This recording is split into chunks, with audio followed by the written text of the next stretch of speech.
for amber waves of grain, for purple mountain majesty, above the fruited plain. America, America, God shed his grace on thee, and crown thy good with brotherhood from sea to shining sea. All right. Thank you, John. Fantastic. Welcome, everybody. The gang is back. So, Digital Roundtable team, and we got a phenomenal speaker. So, we have Llewelyn King, our own king, and we have Dr. John Butler on deck. We have a new guest this week, Dixon Wright, who's the chairman of Surety Resource Connection and also senior vice president at USI Insurance Services. Dixon is a leader and a pioneer in driving business models and technologies for the elimination of risk to ensure transactions. Dixon has been working on things like Orange Button, on-bill payment solutions, and other digital platforms for the past 15 years.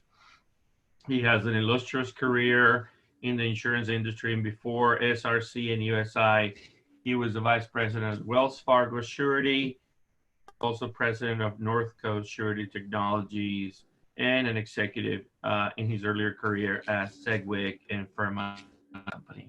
How are you, Dixon? Doing great. Thanks for inviting me, Anders. Oh, I'm glad that you are sitting on the West Coast. We got Llewelyn on the East Coast, and John and I are in the middle, so we got the country covered. So lots going on since last week. Some things stated. I think there's interesting new data. I think that Llewelyn's predictions are coming to fare, so we'll talk about some of that. COVID-19 death, too many red number keeps climbing, so we're up to 127,000 or so, 6,000 more from last week. Total cases 2.5 million plus. There was a huge flare-up last week of 279,000 new cases. Humongous. Stock market is hovering in the 2,500. The Dow is up today. New York's index is 230 points up. NASDAQ points up. Oil crude WTI price is up 90 cents from last week. Today, the gas Austin Metro is up 14 cents from last week. So that's an indication that more people are on, and supply and demand are adjusting accordingly.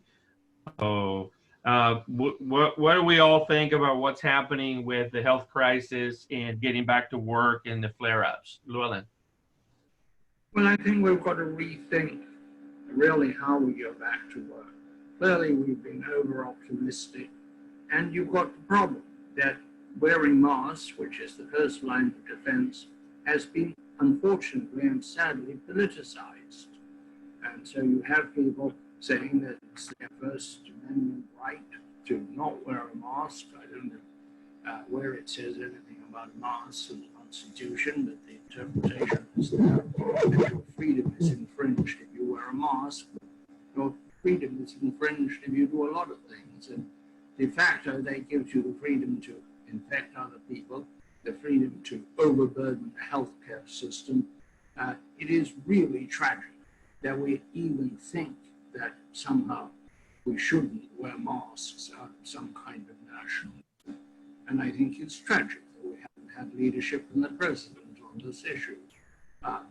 We're going to have to get down, do the hard things, and think through the future. Education, we've got to find a way of educating our children. We can't have them sitting at home. We will have a whole generation of defectively educated children. Now, if you have rather smart middle-class parents and lots of resources, you can homeschool them. But the great majority of parents are not in any condition or position to homeschool because they don't have that much schooling themselves, and they don't know how to go about imparting what they do know to their children. The result is they park them in front of the television, or now more likely on their cell phones, and you're going to have a whole generation that is not properly educated, and that will cost us dearly as a nation. We have to rethink work. We have to think, do we need to go to the office? What do we do in the office? And of course, we're all savagely rethinking our social lives, and I particularly miss normal social activity. I'm a gregarious person. I like my friends. I'm a hugger, and it's very tough. But we're going to have to live with this reality as people learn to live through the Second World War, through the First World War, through many wars and difficulties and calamities. It's here, it's real, and it's not going to disappear overnight. It's going to have to be conquered through mutual endeavor, and hopefully there will be relief in the way of science, that there will be a vaccine, and that there will be therapies that will help when people do get to the hospital so they don't have to go on ventilators. The last is more hopeful. There are lots of suggestions. I've been talking to a lot of research scientists. There are a lot of suggestions that we can do, including giving them radiation, which all hospitals are able to do. Keep them off the ventilators, get them well earlier, stop the damage to the lungs and the other organs that are damaged by this virus.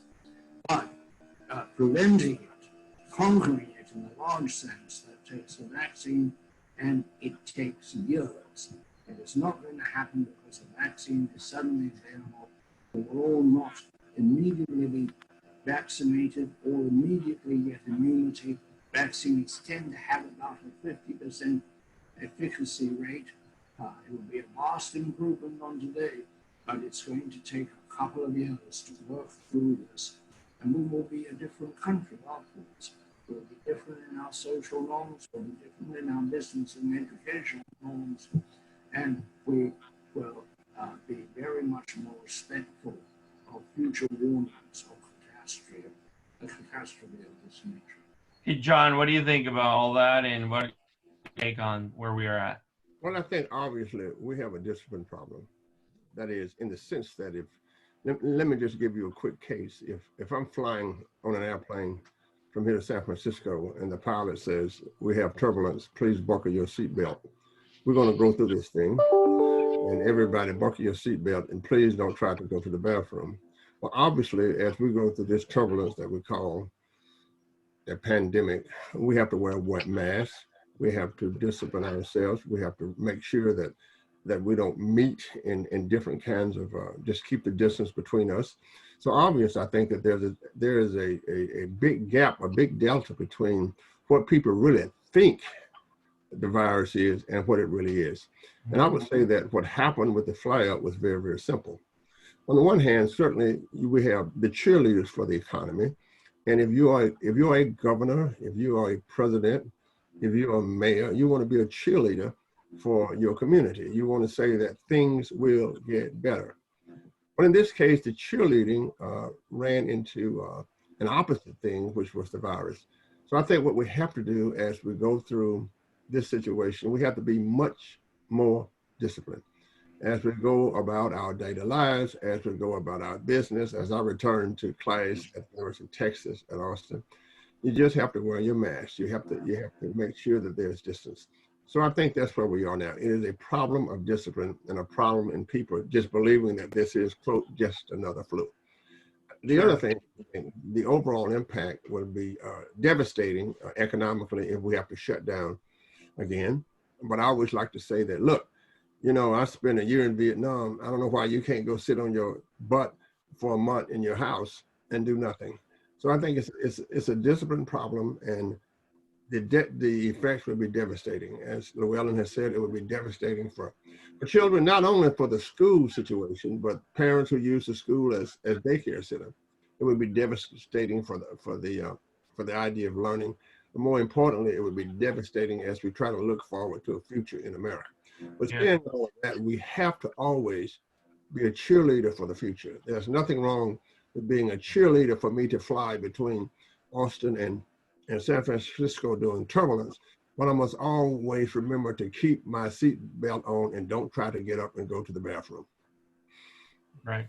So what is the view from San Francisco, California area, Dixon? What when you're moving around, work and the like, what's going on in your state? Well, San Francisco obviously is a tech center, so we're not quite as impacted. If you look at a lot of the industries that are going to be impacted, certainly hospitality, retail, those are going to be seeing some shrinkage. However, the tech side is growing. Actually, the unemployment rate is dropping in the tech sector. So San Francisco, to a certain extent, will be buffeted a little bit from the rest of the nation. But the other perspective that I look at is I'm in the construction business, and pre-COVID, you know, there was contracts and transfer of liabilities. And when the shutdowns all happened, it really became a question of who's responsible for the cost overruns, who's going to handle the liquidated damages, because the contracts were all pretty black and white. Mm-hmm. And what we found in the beginning was a sincere effort of collaboration amongst all the partners. Mm-hmm. And from our perspective as a surety person who guarantees a contractor's performance, we're obligated to his obligations. Well, are we obligated for COVID-19? Are we obligated for the expenses if our contractor cannot survive? And so what we found in this early stages is a real true collaborative period, and everybody's trying to work it out together. What's happening now in the contracts that are a little more difficult is now it's not a force majeure question where you didn't know about it coming. Now we have it. And so now the challenge is owners that are trying to put out jobs are saying, we don't know how your work conditions are going to be. We don't know whether or not you're going to have all of your workmen 6 feet apart from each other. We don't know if you're going to go triple shifts in order to do all the rest. So our industry is really going through a tough time and trying to quantify allocation of risk is really the question. Right. And so I'm favorably disposed because everybody I've talked to, owners, contractors, there still seems to be a very communicative opportunity, and people are collaborating and trying not to hurt each other, but trying to figure out how to get to the end. Mm-hmm. I find it fascinating, Dixon, that I've seen that certain industries have not stopped working. You know, utilities that provide essential services, and obviously police and fire, and many others. The construction industry, I drive by all kinds of places where the construction continues. And so it's really, you know, what's your take about this new normal? I mean, can we come back? Can the economy come back? What's your take on that? Oh, it'll absolutely come back. Because the fact of the matter is, while this is certainly a disturbance, and it's certainly not to be taken lightly, the reality is a lot of the foundations have been put in place to work remotely, to be more efficient. The reality is the acceleration to the transformation to digital is really taking on a hyper speed right now. I mean, in my business, for instance, we've been, which is a surety bond, a legal document has a notary, a jurat, a power of attorney, a seal, a stamp, all of this manual processing, even though electronic bonds have been out for 20 years. Mm-hmm. And people don't shift because they're used to the way things are, and they just don't want to, you know, break it. If it's not broken, don't fix it. Well, right now, nobody can put together a seal and a stamp. So while we've been talking to the government for 20 years, immediately they went to digital because they have to. Companies that used to do everything on paper are now accepting digital communications because they have to. And I think what's going to happen is that construction used to be very centric in the office and whatnot. Because of the tools that a lot of these software vendors have been putting out, they could now realize some great efficiency in working remotely. So you're going to see construction stop being so concentrated in offices, and the tools that people have built, the online tools, will really start to shine, and there will be a meritocracy to this all. A lot of programs are out there. Better ones are going to run to the front, and you're going to see people starting to accept change much more than they would have ever before, which is kind of exciting. Yeah, absolutely. Yeah, Dixon, you make a good a good point there. If I've been fascinated by how the stock market has separated itself from the economy. That is, we have the economy of the real economy of goods and service, and the shadow economy of money and credit. And I'm sure if you were to do an analysis of what people make and what they're doing, I would say let's just take $40,000 as a cutoff point. People making $40,000 or less would be more susceptible to the economy going down. On the other hand, people that make more money that might be tied to the tech center is less susceptible. So this is why it's fascinating that the stock market has hovered, and it's very, very simple. If you look at what makes the stock market go, it's not so much those individuals' income with less than $40,000, just to take an arbitrary kind of number there, but it's really the tech sector. And so therefore people are still buying stocks. Certainly it might go up and down, but isn't it fascinating how the stock market has generally separated itself from what we call the real economy of goods and services, and how the relationship between what you really do in the world would have. So I can say in Austin, Texas, we also a little tech center here. I know you guys think Silicon Valley is the mother lode, but we've done pretty good ourselves. So if you look at Austin, Texas, I think that the numbers are 40% or maybe 50% of everybody who work in Austin can really work at home.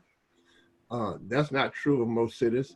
So as Llewelyn certainly has brought out, it is certainly those individuals who have certainly contact the gig economy that really be heard, but the gig economy is separated from the stock market, and I find that fascinating as I think about it. Yeah, very true, very true. So, real on telecom, some interesting highlights. The FCC chairman's pie is very vocal on something called Open RAN and virtualization for 5G networks. So the FCC is going to start having stakeholder open forums and opinions submitted, basically forcing long-term the telcos to go from a proprietary management world of networks to one of open network and technology, so that just about anybody can set up their own core 5G network and be interoperable with the carrier's networks. This is sort of the analogous of the internet, where anybody can set up a website. All they have to do is go to the register, find the right URL name, and then you're up and running with the right IP address. Well, yeah. This is a fascinating development, because this will transform dramatically a world that has been really controlled by a few players, and it will open it up to everybody. In academia, we call it open innovation, of course. And the whole idea is that if you look at your company, there are people that's really much more smarter outside of your company. And over the last 15 to 20 years, the question has become, should we have open source innovation, whether it's software for computing? Should we have open innovation about new ideas? So what happens then, as the idea is that when open innovation happens, it means that all of the new technologies that discovered in Microsoft laboratories, all of the new technologies discovered in the US military or NASA, which has always been open, is all of a sudden open for people to commercialize them. And when this takes place, then the theory is that the economy will be much stronger, new companies will be generated much faster, because innovation is no longer locked in one company in a protective sort of sense.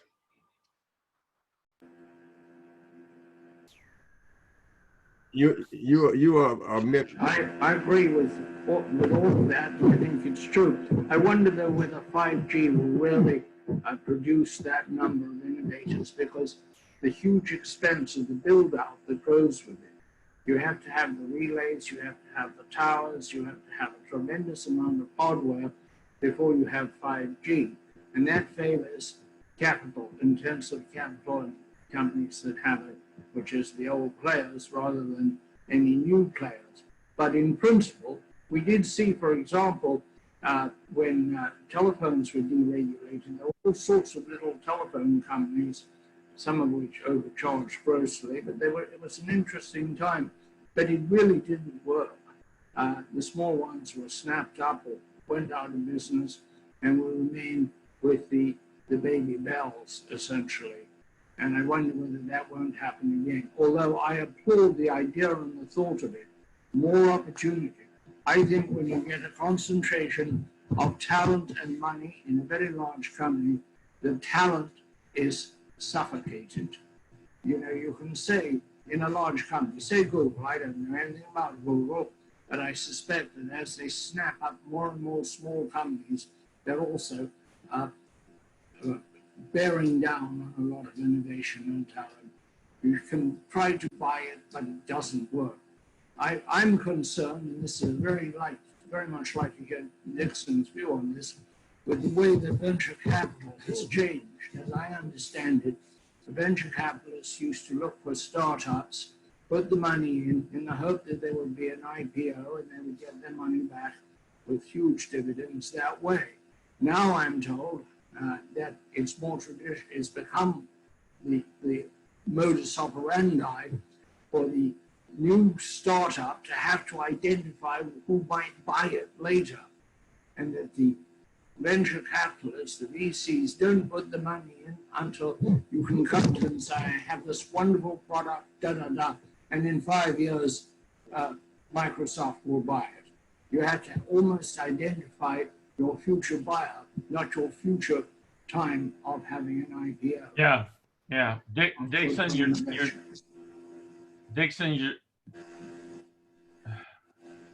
Go ahead and unmute yourself, Dixon. I don't know. I muted you, but I can't unmute you. Go back to mute. My apologies. All right, there you go. All right.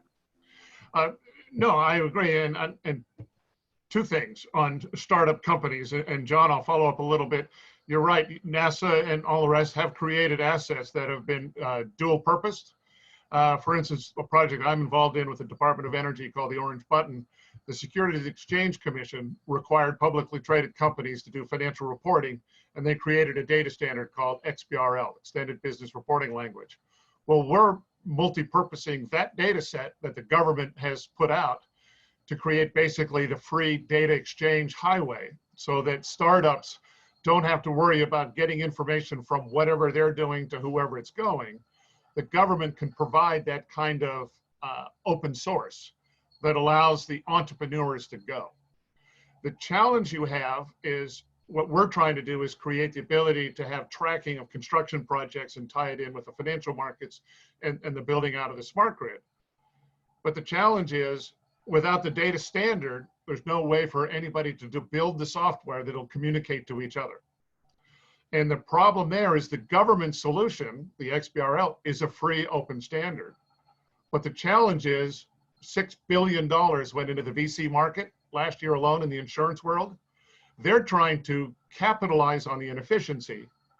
And so solving the inefficiency is what a lot of those softwares are doing. And so they don't really want the open standard. They're trying to solve the solution of inefficiency. So there is definitely, when they go in, who's going to buy your product? Who's going to take your information? How are they going to get it? And the big challenge is, if you're going to put it out in an open standard, are you not inviting in your competition, which makes it harder to get anything done? So it's a very dynamic market right now. Yes, I think you're right. And let me just comment on that. You're right. Venture capitalists have gone through a number of things. And let us not forget angels. I mean, most of the companies we did in Austin were angel networks. That is, Jamie Rose has organized all of the wealthy people in Austin. Dell Computers is angels.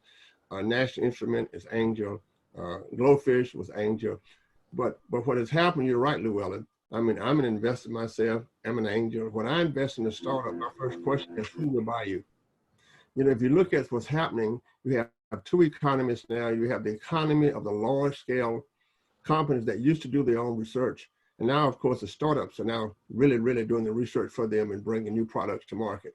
So you're exactly right. In this age, when I counsel lots of startups, I'm involved in 2 startups now. My first question is, if I do this, who will purchase me? So if you look at all of the companies that's been purchased in Austin and Silicon Valley, it is off the scale. That's because the large scale companies now are not doing the research themselves to promote new kinds of ideas. So in the 1980s, we switched in America from funding private firms to something that we call research universities. And so the research universities kind of create startups, but market identification is, to me, who will buy you. Because as an investor, I'm interested in two things: solving the problem and getting my investment back multiples or multiples. Yeah. So let me add some more color to that on the telecom 5G journey here. So interesting development that we need to keep track of going forward. The company Dish and SpaceX are driving conversations with the FCC on what is called the 12 gigahertz band, where they're basically using low orbit satellites to create a new internet. So being tuned to watch out for Dish and SpaceX bring to us a new internet service that would be basically yet another chip added to our phones that would listen to low orbit satellites for connectivity. That means with 5G on a low orbit satellite network, there is really no you can go without having 5G in the world. So that's pretty game changing when you think about the possibilities of moving your business, relocating your office, becoming a freelancer for wherever you want to go. So that's a game changer dramatically. And something else that is really interesting, the company Samsung, large provider kinds of things, but say largest manufacturer of Android phones in the world, a competitor with Apple. They have now created a new system for fine-tuning the performance of the antenna for the transmission, the listening and the talking on 4G networks. They have a new product based on a drone that basically flies a mission pattern of 1 mile around the cells continuously and updates and fixes the performance of the technology. So think about, if you remember going to a stadium or someplace where the signal is busy, you can't talk, the telcos are doing that sort of try real time on the ground with portable stations. And now they're going to use drones to fix this, which means, guys, nobody needs to worry about it. Everybody can be watching the football game. The drones will take care of it, right? So, I mean, when you think about the possibilities there, it's pretty amazing. I mean, what are your thoughts, John? I'm trying to unmute you. Go ahead and there you go. First of all, the internet that we know is a jalopy. It is a Model T. Mm-hmm. And I would hope that our military is already ahead with the new internet. That is, what we know is that what we pieced together after World War II, and of course email, the Pentagon was already doing this. But I think you're absolutely right. Those things will become much better. And of course, as enterprises really get their head around how they can integrate that, it's going to be awesome. Not only is it a game changer, it is the revitalization or the reimagination of what we call the internet. This thing is old. I mean, believe it or not, we're sitting here on Zoom, which is wonderful. This will be so obsolete in 10 years, it would make your head swim. I'll be walking around tapping Andreas on the shoulder, and I'm really sitting here in my house. So I think if you look at what Samsung is doing with the smartphone, Andreas, is just like when stuff moved from computers to the handheld. Yeah. It was complicated. It wasn't long ago that we couldn't do much on our cell phones. There was no advertising on our cell phones. And it's because of what you pointed out. So if you can imagine satellites going around the different kinds of antennas and fixing things, it is fantastic. It's like the airplane that fixes itself when it flies across the air. So I think all of these things are very interesting, and they will have a tremendous effect on how we do business. Dixon, what do you see in terms of benefits? Think about that capability of 5G everywhere, managing assets. What would that do with open bill and orange button available everywhere, what would that look like? Paint a picture for us. Well, for instance, the project you're speaking of, on-bill finance, is one of the things we sort of targeted at orange button because it involves multiple stakeholders, from the utility who administers an on-bill finance program, to the surety that wrote the bond, to the contractors, to the bankers. And all of them are working on the same set of data, ultimately. And getting the entire ecosystem to actually exchange the data has really been a challenge, but there's so much interest in it that I think that COVID is going to accelerate the ability for barriers to fall down as people open up. Mm-hmm. And I'll go back to the innovation side. You know, you talk about startups, and startups take a lot of capital. You have to be able to define what you're doing. What I find really exciting is a lot of these are big capital projects like you're talking about. A lot of companies, I came from Wells Fargo, they had an innovation group. And you could have not only be an entrepreneur where you had to leave the company to do a startup, you can create a gig economy inside these large organizations and Mm-hmm. literally create things on the backbone of your big employer. And those companies are starting to really foster the innovation culture within their companies. And it almost becomes an extra compensation. If you can create a better, faster builder model within a big corporation. Right. And I think that innovation is really where you're going to see a lot of exciting growth, because the big companies can merge both the entrepreneurial spirit and the capital base. Mm-hmm. I agree with that. Of course, 3M, that was their model for years. If you look at 3M Corporation, they came from Minnesota to Austin, Texas. Yeah. That's exactly what they did. So if they're working on a glue that becomes a stickum, they gave employees the ability to really go out and create new kinds of opportunities. And it's up to other companies. You're exactly right. Yeah. Llewelyn, what are your thoughts on this? Well, my thoughts are, yes, it's going to happen. You've got to remember, though, that the only department innovating is not communications, not technology in terms of things associated with the internet or successors to the internet, but you've got innovation going on across the board in everything from additive manufacturing and 3D printing to the whole world of nano manufacturing.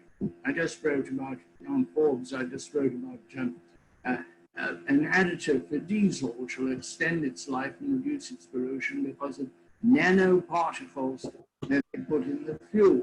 Or things like graphene, which are going to have extraordinary impacts when you carry a television set in your pocket, rolled up like a pencil, and then unfurl it, and it's this big if that's what you should want. My concern is, aren't we developing two nations? Disraeli, the English Prime Minister in the 19th century, said we have become two nations, basically the rich and the poor. And this conversation we're having, as fascinating as it is for us, because it's our world, what does that say for the future of the school leaver? What does that say for the person who works in a shop and is going to work in a shop or have the equivalent? I think we've got to look at how to find space in this brave new world of technology for people who are not technologists but have as much right to live and prosper as the technologists. Otherwise, we have two societies, and that leads to conflagration. That leads to what we've been seeing, people demonstrating in the streets. It's a very, not only are we health-wise in a very precarious situation, we're in a precarious situation socially. And I think it behooves us to think about that in terms of how technology can be democratized. So that's back to. Yeah, absolutely. I want to come back to this. I have a comment on that. You know, I think in America we have always celebrated the entrepreneur and celebrated the new ideas. That is, you know, in Austin we really celebrate. We put them in the paper. We say they have done it. I think celebration of new ideas have created so much new wealth, right, in America. And I think that the whole idea of two different economies or two different societies is certainly there. But I think the American culture is, if you look at our millionaires, most of them came from the lower middle class or the lower classes, as noticed in the great book, The Millionaire Next Door. I think what technology does, it allows people to look and say, you know, you can improve by creating a startup. So if you look at the wealth that moved away from the old kinds of industries, it's all about how people can look at a future. And of course, this is why so many people come to America to try their hand at innovation and entrepreneurship and see if they can make a difference. And if they make a difference, then they become wealthy and they can hire people. So I think America has always celebrated the entrepreneur, unlike other countries, I might add. But in America, I think the only thing is you've got to be broad-minded about entrepreneurship. McDonald's was entrepreneurship. Yes. Greek yogurt was entrepreneurship. Yes. I lived in England during Mary Quant, who gave us, bless her heart, I knew her quite well, mini skirts. That was very hard. That had nothing to do with technology. And what I'm saying to you is, do not think in terms of entrepreneurs creating new ideas as being necessarily digital creations. Well, I agree. Any kind of innovation is entrepreneurship to me. It doesn't have to be digital. It could be a new way of arriving. You have to innovative. It could be a new. But you don't want ceilings. You don't want ceilings. You don't want mortarboard ceilings. Sure. And you don't want ceilings which say, well, that's not my kind of creativity. Yeah. No, all creativity is creativity. And we're going to have to look, especially when we come out of this educational problem that's ahead of us, at ways of including all levels of society in prosperity. That happened largely in the 1950s and 60s, and it's deteriorated since then. And I think if we don't get it back and plug it into our thinking, we will pay a high price for it. I wanted to go back to something Dixon said, and that is about entrepreneurship and ideas coming out of government. I worked very hard with Sandia, Los Alamos, and Lawrence Livermore on technology transfer. And the big problem there was intellectual property. Whose was it? In the end, I concluded the best way to transfer technology was to transfer people. So I said to the director of the Los Alamos, Sandia lab, it's easy, let's stop doing these complicated traders and things. Why don't we just fire the 500 best people in this lab? Technology will fly out like that. He said, you're right, and I don't want to hear it again. That's right. Absolutely. I'll pick up on the two societies. Construction has always been a great opportunity for people to break out. Absolutely. And in the past, it was pretty difficult. Technology is actually giving tools and resources to small businesses that could now be far more efficient than they ever could have with a lot less people. So technology has really been a boost to small businesses. And I can tell you the SBA, Small Business Administration, Surety Bond Department, has been working on XBRL as well to make it even easier to apply for credit. So companies who can demonstrate access to data can now have that data transferred on that data highway and get access to credit, banking, and businesses, making it a lot easier for businesses to start up. So technology has a huge impact in construction, and certainly as the grid is going privatized, all these solar farms and whatnot, it creates an opportunity for entrepreneurial, as long as you have access to the tools. And technology is providing access to the tools to the smallest companies. Let me pause here for you guys real quick. Let me share my screen and do our little plug for our Digital 360 Summit coming up. If you all can see that. So it's a virtual event this year via Zoom. It's August 19th and 20th, 25th, 26th, and 27th. It's, over 60 speakers, 16 keynotes, 11 panels, all kinds of verticals, network sensors, big data, software, utility, cities, mobility, buildings and infrastructure, energy, water, wastewater, space, and smart factories. Looking forward to seeing many of you there. Obviously, the Llewelyn and Dixon and John will be there. This is a sample of the speaking companies attending the event on a virtual basis. We're really excited about them. And I want to thank you to our sponsor of the Digital-Roundtable, Texas State University. We have a new sponsor going forward. We're very excited about all the work they do and all the labs they have, some 40 plus labs on campus, 40,000 students, 1,700 faculty. So anyway, so let me come back and basically finish talking on some of the things that I see are driving digitalization. It's really good to hear your perspective, Dixon, because we have been talking the fact that COVID-19 has probably accelerated adoption, business models, and innovation 5 to 10 years. So it's brought it in us. It's brought things 5 to 10 years. It's bringing them forward very fast.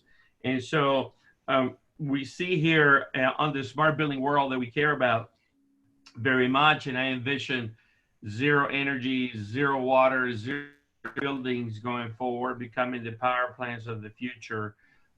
Go is teaming up with Schneider Electric to bring IP to the building world. Believe it or not, the building world doesn't use IP to communicate itself today. Only in the back end it uses IP, but as it relates to touching device edge of in the wall sensors, things, you're using all kinds of old technologies that have been created over the last 50 years that are still running around. On the smart cities front, Electrify America, which you probably know is the Volkswagen fiasco of lying to consumers that turned into a fund for electrification across the nation. So now Electrify America, nationwide across 11 states, 2,700 miles, where you can, with an electric vehicle, go from LA to New York. So that's pretty cool. The prediction so far from the Brattle Group on the adoption of electric vehicles in the U.S., if you might recall that we have 270 million registered vehicles in the U.S. The prediction is that by 2030, not too long from now, 10 years from now, there will be 35 electric vehicles in the U.S. That's 35 million electric vehicles in the U.S. That's a ton. That's a lot of Teslas if they can get away with making most of them. So what are you guys' thoughts about the fact that the banks are bringing IP and merging the buildings into the rest of the internet, and the fact that something like Electrify America building new highways of electric vehicles? Since we're not driving across the country, we're not seeing it, right? But now, pretty soon, there'll be trucks driving around. I don't know if you saw that California just issued a mandate on electric semi-trucks. And so they're basically mandating that by 2035, electric semi-trucks need to be on the road. Andre, so what are your thoughts on this? Andre, you said this is a cool thing. I wonder if it is, because I wonder if our grid could handle that. Now, you know better than me that when you plug a car in, that's a download. Yeah. That's the equivalent of so many houses. So my question is, it's like any other infrastructure. It's like the original internet. I mean, the highways. I mean, can we really, is the grid really, in the next 5 years, is our electronic grid, which is really, that was done in the 1920s and the 1930s, a business model that hasn't changed. There are no power controls. There are very, very few that's really, really smart. Can we really afford right in the next 5 years to plug in all of those things, automobiles and trucks? I would say this, right now it's not a cool idea because we are not prepared to do it. So again, the way to think about it is this becomes the reason why every utility in every state will go back to their legislator, their policymakers, and say, look, I need to invest X billions of dollars to improve the grid and have generation capacity to manage all these new vehicles that are coming on board. And so that approval then becomes, this the new charges, the new tariffs, the new fees to charge customers. But the answer to your question is no, the grid is not ready for 35 million EVs at all. And 35 million EVs charging at the same time is the equivalent of 80 million homes.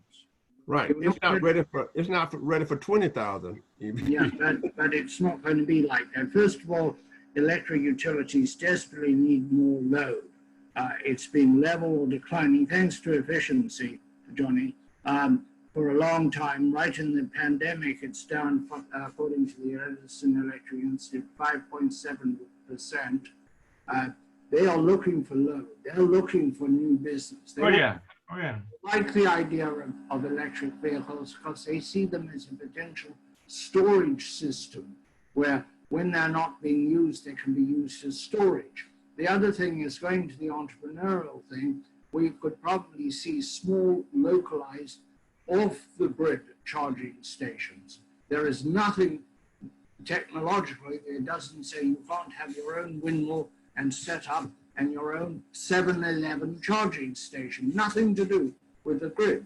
We may be seeing the end of a big utility as we have known it. I'm not sure of that, but I think that is a possibility. And I think microgrids, a lot of people will get into the microgrid business separate of the big grid. Something that you raised earlier, which should be mentioned, is, yeah, it pays to put in a solar farm so long as you have a net metering arrangement with your utility to buy the electricity. But if you set up charging company, they could buy the electricity and bypass the utility because you wouldn't need a lot of long lines. That's the great asset the utilities have, is long lines. You wouldn't need them. It's coming.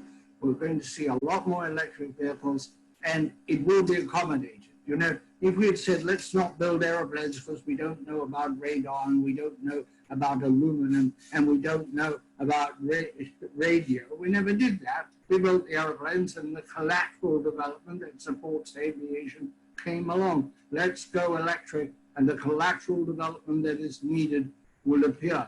That's entrepreneurship, that's how business works, and that's how the market works. Yeah, and I would suggest we're seeing it in the big scale. These data companies that used to be in the computer business became in the real estate business as they had to build up their data centers. And now their data centers need power, so now they're in the energy business, and they're co-locating energy facilities with their data centers at the same time of construction. Absolutely. Well, that utility scale use of energy is really the same as we talk about on-bill. If you've got a car, your carport could have the solar system so that the distributed energy depends on who your usage is. The consumer may have a small distributed energy. The big data centers are going to require their own utility scale. They won't look to the utilities anymore. Anytime you want to use energy, now the consumer is going to have to say, where am I going to get my energy? It used to be you could just plug it in. Not anymore. And that's going to open up the entrepreneurial, and that's where it's really exciting. I agree. It's going to go forward. And quite correct, you are. Quite correct. I like what Dixon said because he agrees with me. Yeah. So one of the points that Dixon is making, though, is really important not to lose track of, right? So we know that digitalization and Google and Microsoft and Amazon and all this on the right path of success as it relates to digitalization. However, while they're successful and everybody on Wall Street is trying to explain why a share of Amazon is worth $2,800, and I say it should be worth $5,000, is because the asset that they're managing, which is data, and the availability of that asset as a market size is very small. You know, if you think about digitizing the building and all the from a building and every human, and all the information from every human and everything we're doing, right? I mean, the amount of data that will be collected 10 years from now to make decisions, let the AI and the machines and the robots take over the world, live a better life, or work, planes, and whatever. I mean, I don't see how this slows down anytime soon. It's actually maybe the first inning of a 9-inning baseball game. This is just starting. and I can see NASDAQ 100,000, Dow 20 million. I mean, this thing is going like this, vertical. I don't know anything else but this. What do you all think? I agree with you, Andres, but you still have to make sense out of the data. We don't want garbage in and garbage out.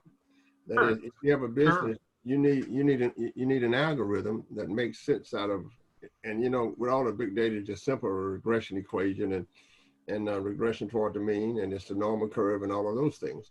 So I think you're exactly right. Our computers in the early years gave us the opportunity to have so much data and to analyze a lot of data.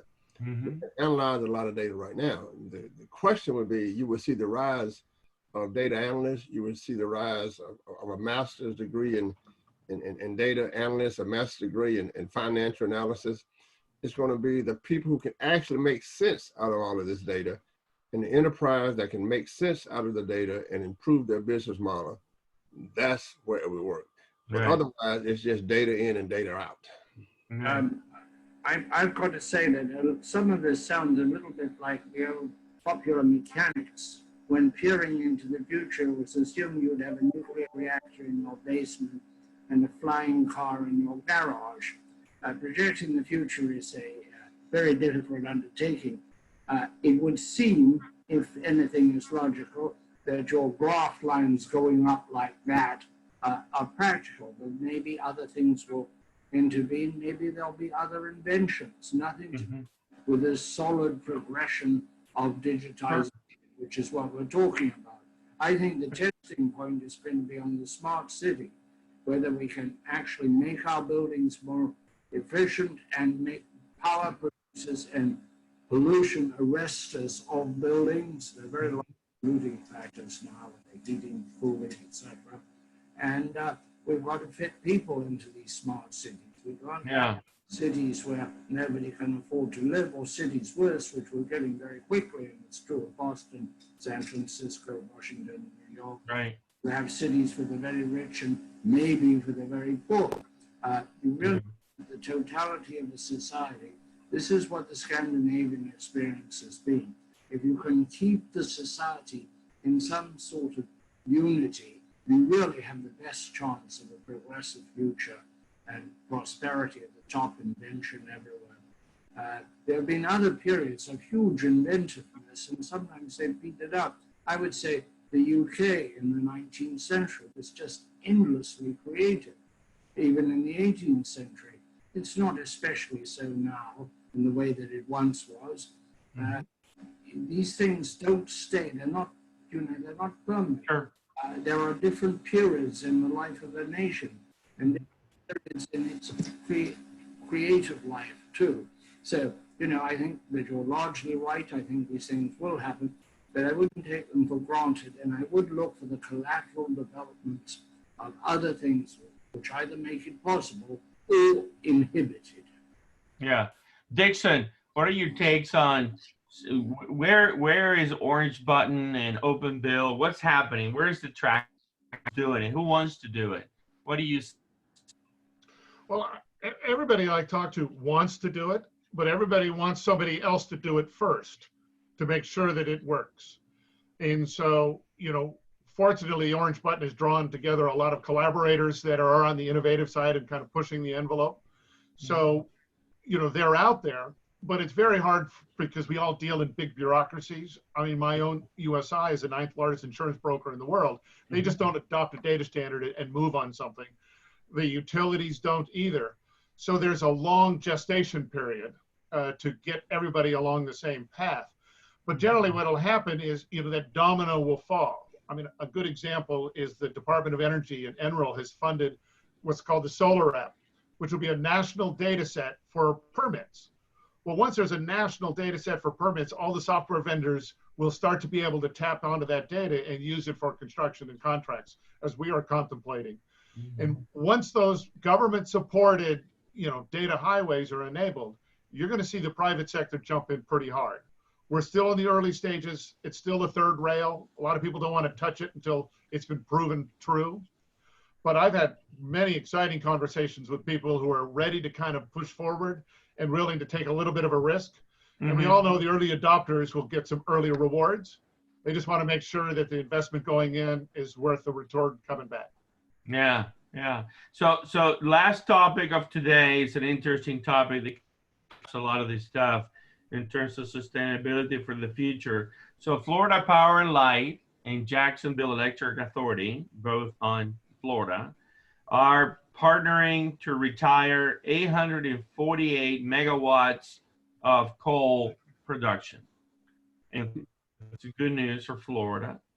At the same time, PJM, the independent service operator based in Philadelphia, that handles markets on the East Coast for New York, New England, they are exploring, they have been asked by FERC, the Federal Energy Regulatory Commission, to support carbon pricing and create a stakeholder process to begin the dialogue.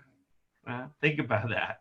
FERC is asking PJM to begin the process of a dialogue towards potentially carbon pricing in the wholesale market. And last but not least, the House Democrats today or yesterday announced a proposal of net zero emissions by 2050 nationwide. What do you all think about charging for carbon? How does that fit into the future? Do you ever see it? Yes, I think it's got a certain inevitability. It's not purely a democratic idea, although probably more Democrats favor it than Republicans. There's a group in Washington of basically a group of wealthy people pushing for a balance between decarbonization, a carbon tax, if you can get a corresponding reduction in what they believe to be punitive regulation. They're probably right. It's a market solution, if you will. Initially, other countries have not done well with carbon taxes. They found introducing them to be a lot more difficult than it sounds. In this country, the big hit will be on natural gas, which is still a carbon producer and which is now really critical to the production of our electricity. It's moving ahead, just beginning to make, either to make blue hydrogen, which is reformed natural gas, or green hydrogen, which is hydrogen from electrolysis of water, mix that in with natural gas because it increases its environmental acceptability and some other things. It's still in its infancy. The first hit would be coal is almost gone. So the first hit will be not on coal because that's on the way out and not gone. It will be on natural gas. And it will be resisted by the oil companies who are also largely gas companies. There'll be a lot of opposition to it. The oil companies are in a bad situation. The prices have been very depressed, sometimes negative. Natural gas prices are very low. It will be a hard-fought battle. I think it'll come. John? You know, what I find interesting with all of the private-public partnership is that how we do creative destruction or how we do technology transfer.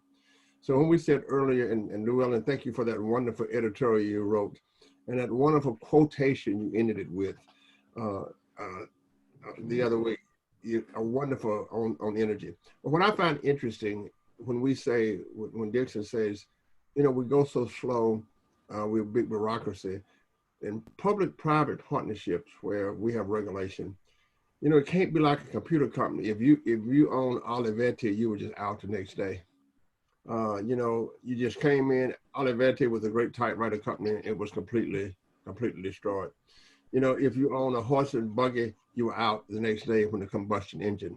Yeah. All of this great technology now, where the public sector is really lagging in terms of what we call creative destruction. That is, we cannot just destroy it. We cannot just destroy it based on a new technology, because many of the things that can really make us go in the new future is already sitting on the shelf. Mm-hmm. But they will not be commercialized because there are so many powerful people with so many powerful interests. Let me remind you that the reason why LA has the worst traffic in the world is because they got rid of the little red cars that General Motors did away with and buried them underneath so people could drive cars. So what I find interesting as one who studies business creation and creative destruction is, how do we make the changes with public-private partnerships to move forward? Why here in 2020 are we sitting, for example, on a grid that's obsolete, that's still mom and pop in many ways? Why in 2020, after reading Llewelyn's article, why we have so much problem with the new energy sources? Well, the reason is not so much the market itself, but it's certainly the interest groups that have already invested billions and billions of dollars in a new technology. If something else come along, then they're out. So I think we will get through it. I think that if you look at all the different kind of energy sources, but it's fascinating to me how we can switch from typewriters to computers and do great things, but the public-private partnerships is a whole different story. It's very difficult. The public-private partnership sounds better than it's been very difficult to implement. We get it. It's fairly successful with airports. Some highways, not a lot, not as successful as you would think, because the stakeholders have different interests. And even at a very small level, the people sitting around the table, you have somebody who's making a state government salary and somebody who is making 3, 4, 5, 10 times more than that. This is a bad basis for starting. Public-private partnerships sound great to try to put them together. I think it's better to have the government do it or private enterprise do it, preferably private enterprise.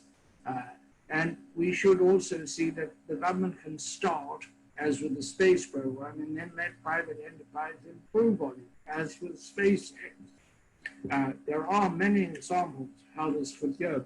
There is a danger that big rich companies will stifle new products. The way on off dead with FM, because they're making money and because they're comfortable with what they have, and they don't want to go out there and fight for a new product in the market, and take the risk and take the abuse and all of that goes with it. Dixon, what's your take? Andres, I would follow your comment of legislative action, which is political priorities, are actually going to be overshadowed, I believe, by the current trend toward ESG reporting. And public companies are now having to publish their carbon usage, and they're publishing information that the investors are now demanding of them. And it'll be that capital draw that has them reporting, and they'll be shamed into reducing their coal, and they'll be encouraged to do more productive, climate-friendly activity, because it'll draw in the capital markets. So while the government may make a stick, the private sector, the carrot, is going to be capital will go to those who can report what they're doing as a positive contribution. And that'll have to mean that they're going to have to shift away from other sources, particularly carbon sources, because the capital markets will penalize them much more than the government will. Yeah. My only serious concern is not in Texas, because we're not, jurisdiction of FERC or the DOE. So, or California or the West Coast, because they're primarily hydro. My concern is the East Coast. I mean, if you put a pin on Philadelphia and you do 200-mile circuit radius, you hit 65% of the economy and the population of the United States. And 40% of the production of that population's efficiency and effectiveness and productivity is driven by coal today. If you get rid of coal, you crash the United States. No, I don't think that's true at all. I don't think coal is leaving the marketplace because the marketplace is dictating the end of coal. It is not the government dictating the end of coal. It's not carbon pricing dictating the end of coal. It is the marketplace, as Ariel Muniz, the last secretary before the Trump administration of energy, pointed out over and over. The utilities are phasing out coal not because they want the plaudits of the public, but because it's become too expensive. I'm not disagreeing with what you're saying as it relates to Texas and the West Coast. Hold on. Let me talk. All I'm saying is we have 1,100 gigawatts of production capacity. 40% of that production capacity is on that East Coast, right there on that radius pole. And if you get rid of it, you need to replace it. That's a lot of gigawatts. The 800 megawatts that Florida Power and Light and JEA are putting out in Florida, 800 megawatts is less than 1 gigawatt. That's nothing. Well, you know, It's a challenge. It's a challenge. It's a challenge. strange things have happened on the East Coast. We've closed down a whole bunch of nuclear power plants. Vermont, Yankee, Indian Head in New York, and a couple of others. And that seems to be a catastrophic thing to do if you want clean power. It comes in a bit cheaper than coal, but much more expensive than natural gas, or now the so-called renewable wind. Sure. I think that the market will provide the gigawatts you need. I wouldn't worry about it too much. Correcting the market is one way to guarantee a shortage of the problem. Let the market manage itself. Well, in that note, John, we're run out of time. So, John, if you can take us away with your wonderful talents. I wish a buck was still Thank you for silver. being with us, Dixon. Nice to meet you. I wish a buck was still silver. It was back when the country was strong. Back before Elvis, before the Vietnam War came along. Before the Beatles and yesterday, when a man could still work and still would. It's the best of the free life behind us now, and all the good times really over for good. And I'll be rolling downhill like a snowball headed for hell. There's no kind of respect for the flag or the Liberty Bell. I wish a Ford and a Chevy it'll last 10 years like you should. It's the best of the good life behind us now, and all the good times really over for good. Well done, well done, well done, well done. Take. I try to fit the conversation. Very Well, the reason